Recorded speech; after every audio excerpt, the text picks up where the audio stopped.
Hello, Jason. I'm going to go over your car and tell you what we did, and while I'm discussing that, we will be duplicating a cold start video. You can see down here, this thing is ice cold. That's the exhaust header. It hasn't been started in several days, so I want to check long-term sitting and then trying to start it up.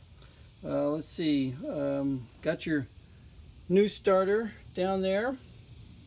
I got a new fuel pump. I got a list of everything I've done here and go around and show you. Got your new fuel pump on there. Did the shift bushings, as you know. I can show you how the shift bushings are. How this thing is nice and stiff, doesn't flop around like before. So we're good there. Still have the carpet out so I can test drive and not get the carpet dirty. Yeah, what you can't see is the clutch return spring was incorrect, so we got the correct clutch return spring on there and the bracket that holds it. Got a brake pedal pad on the brake for you, where you didn't have one before.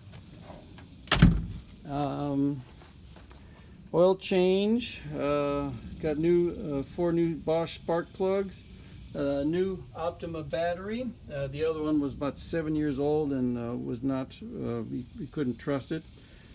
Let's see, in here the handbrake adjusting lever and rod. This rod was all rusted and boogered up, so I cleaned up the threads and we got your handbrake adjusted properly. You now have an actual handbrake that works.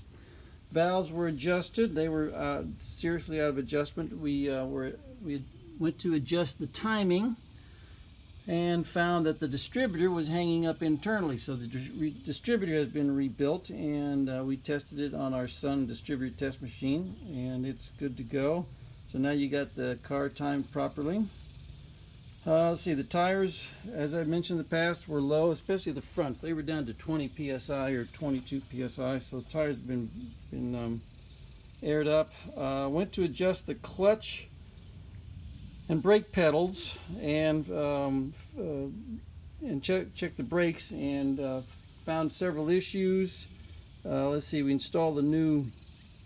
Let's see, first of all, back to the pedals. The pedals themselves are not shimmed correctly, but it's not going to affect the function of the car. But I just want to make sure that you knew that we knew, and it probably was not worth the effort to take them all apart, take the pedals assembly off and shim them properly. But we installed a new brake master cylinder.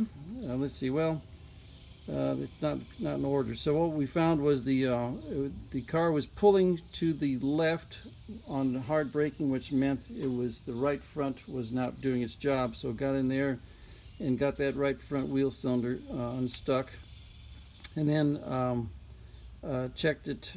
Thought we better check all the other brakes. So went around the car, found the rears were stuck, frozen, rusted. So those have been replaced. Along with new brake hoses in the rear had been replaced, and as I said, the master cylinder, which is down there, new master cylinder, with this guy right down here, new master cylinder. And then found that the brake booster was stuck internally, so the brake booster has been removed and rebuilt. So now you got essentially all new brakes, and safe brakes and reliable brakes. The electric fuel pump down here was always on, and we thought that wasn't correct. Since you've got a new fuel pump, that should do the work just fine. And so we rewired it so the electric fuel pump comes on only when the choke is on. And one of the issues with the fuel system, and something that Mercedes should have corrected from the very beginning, but instead of putting electric pump on, they put a priming lever on the fuel pump. And so one of the requirements of the owner is that after it sits for a while, you're supposed to come in here and pressurize your fuel system. Well, we don't have to do that because we've got the on-demand electric fuel pump now. And let's see, so that's wired into the choke lever. So when the choke is pulled, the electric fuel pump is on. And another issue is inside this unit right here. There's a cork inside there that dries out and helps lose prime in the fuel system. And so that's been dealt with under previous ownership and should be good. But there has been developed, instead of a cork, they now have a piece of rubber that goes in there. And I'm testing that rubber now to see if it's effective in terms of maintaining its shape and sealing in a fuel environment. And that, I think, and of course I've got another one in here for the exact same situation, brakes. So it's a common problem on these cars. We're not doing anything that isn't out of the ordinary on your car. So let me put the phone down, close up the car, and let's try test. Try test starting. See what we got here. So remember, the ignition switch is slightly spring loaded, so you have to push in a little bit. You notice the springing on it? Okay, so we push in, switch. Drop the phone, excuse me. Okay. Turn. Switch is on. Now we're going to pull the choke. And you can hear the electric fuel pump spooling up. So I'll pull the choke a little bit more. We're in neutral. A couple pumps of fuel in the pedal.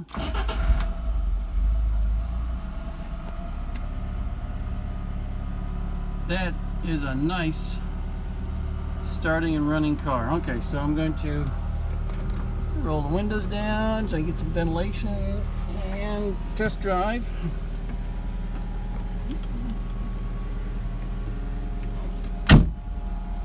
Nice idle. Testing the handbrake while we're here. There's the handbrake. Twist down, off. Handbrake. Twist down and off. Okay, so we're good there. Put into reverse. Nice. No crunching.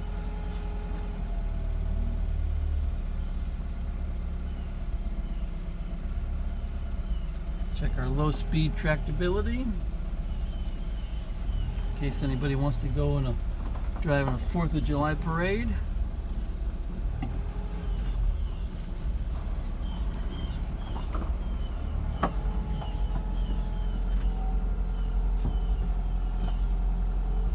Very nice precision shifting.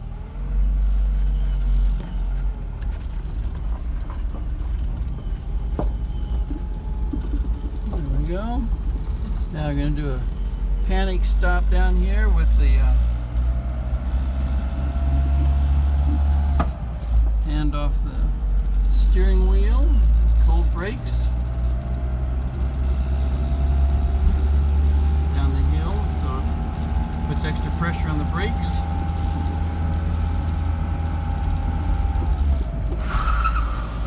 Not only does it stop straight, it will lock up the wheels. That's how your brakes are supposed to work. Yes, sir. Got you some. Now we got your brakes that are boosted and operating correctly. And the buzzing, unfortunately, is inside the dash. Unfortunately, they put the dash together without the felt behind it to keep it from buzzing, so there's not much we can do about that.